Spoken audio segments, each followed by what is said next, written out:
తుమ్మిడిహట్టి దగ్గర ప్రాణహిత చేవెళ్ల ప్రాజెక్టు తిరిగి చేపడతామని సీఎం రేవంత్ రెడ్డి అన్నారు. ప్రాజెక్టు పూర్తి చేసి ఉమ్మడి ఆదిలాబాద్ జిల్లాకు సాగు నీటిని అందిస్తామన్నారు. ప్రాణహిత చేవెళ్ల ప్రాజెక్టు ప్రారంభించేందుకు తానే వస్తానని కూడా చెప్పారు. ఆదిలాబాద్ లో ఎయిర్పోర్ట్ ఏర్పాటునకు కృషి చేస్తామన్నారు. తుమ్మిడిహట్టి దగ్గర ప్రాణహిత చేవెళ్ల ప్రాజెక్టు తిరిగి చేపడతామని సీఎం రేవంత్ రెడ్డి అన్నారు.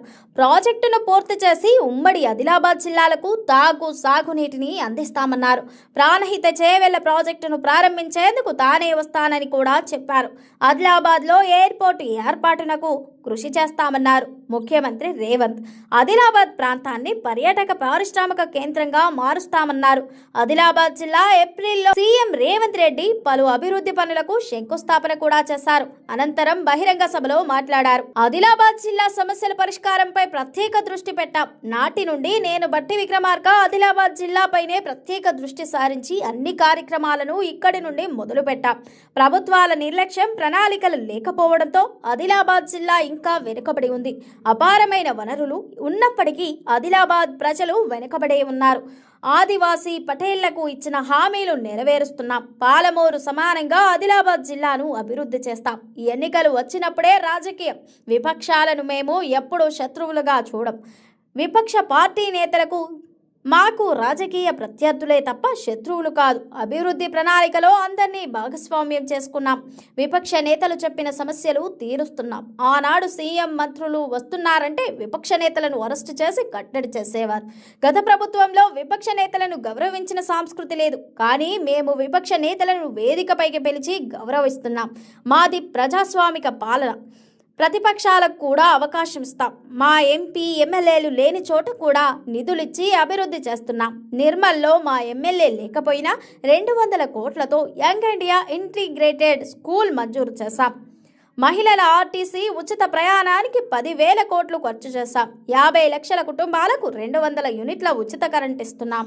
ఆహనా పెళ్ళంట సినిమా తరహాలో కోడిని వేలాడదీసినట్టు ఆనాడు డబుల్ బెడ్రూమ్ ఇళ్లను చూపించారు.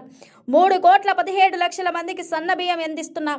జిల్లా రెవెన్యూ మండల గ్రామాల సరిహద్దులు 2027 వరకు మార్చొద్దని కేంద్రం ఆదేశాలిచ్చింది. 1,00,000 కోట్లు ఖర్చు చేసిన కాళేశ్వరం కూలేశ్వరం అయింది. తుమ్మిడిహట్టి నుండి ప్రాణహిత చేవెళ్ల ప్రాజెక్టును త్వరలోనే ప్రారంభిస్తాం. కేంద్రంలో మాట్లాడి జూన్ 2న ఆదిలాబాద్ ఎయిర్పోర్ట్ ప్రారంభిస్తాం. దేశంలోనే అతిపెద్ద పారిశ్రామిక వాడను ఆదిలాబాద్లో ప్రారంభిస్తాం.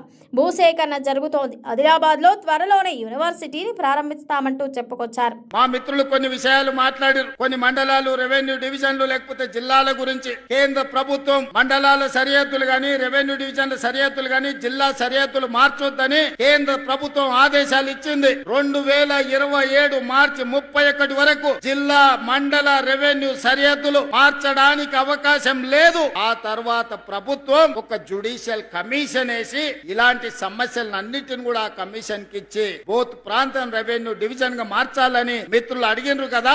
ఆ కమిషన్ ద్వారా ఆ రోజు ఈ సమస్యకు పరిష్కారం చూపించే ప్రయత్నం చేద్దాం. అందుకే ఇవాళ నేను ఈ వేదిక మీద నుంచి మాట ఇస్తున్నా. ఇప్పుడు ప్రారంభించిన సాగునీటి ప్రాజెక్టులే కాదు, తుమ్మిడిహట్టి నుంచి ప్రాణహిత చేవెళ్ల ప్రాజెక్టును తిరిగి ప్రారంభిస్తాం. ఆదిలాబాద్ కు నీళ్లు ఇచ్చి ఈ ప్రాంతాన్ని సస్యశ్యామలం చేసే బాధ్యత మా ప్రభుత్వం తీసుకుంటుంది. మా సాగునీటి పారుదల శాఖ మంత్రివర్యులు ఉత్తమ్ కుమార్ రెడ్డి గారు సర్వేలు చేపిస్తున్నారు, అంచనాలు సిద్ధం చేస్తున్నారు. తొందరలోనే ప్రాణహిత చేవెళ్ల తుమ్మిడిహట్టి దగ్గర ప్రారంభించి ఆదిలాబాద్ ప్రాంతానికి నీళ్లు అందించి సాగునీరు సమస్యను పరిష్కరించే ప్రాజెక్టును ప్రారంభించడానికి మళ్ళీ నేను ఇక్కడికి వస్తాను అని చెప్పి మా మిత్రులకు తెలియజేస్తున్నాను. ఇక రెండవది, ఈ రోజు కేంద్ర ప్రభుత్వంతో మోడీ గారితో మాట్లాడినాం, రామ్మోహన్ నాయుడు గారితో మాట్లాడినాం, రాజ్నాథ్ సింగ్ గారితో మాట్లాడినాం. తొందరలోనే వీలైతే జూన్ 2 తారీఖు లోపల ఆదిలాబాద్ లో ఎయిర్పోర్ట్ ప్రారంభోత్సవానికి శిలా ఫలకాన్ని వేసే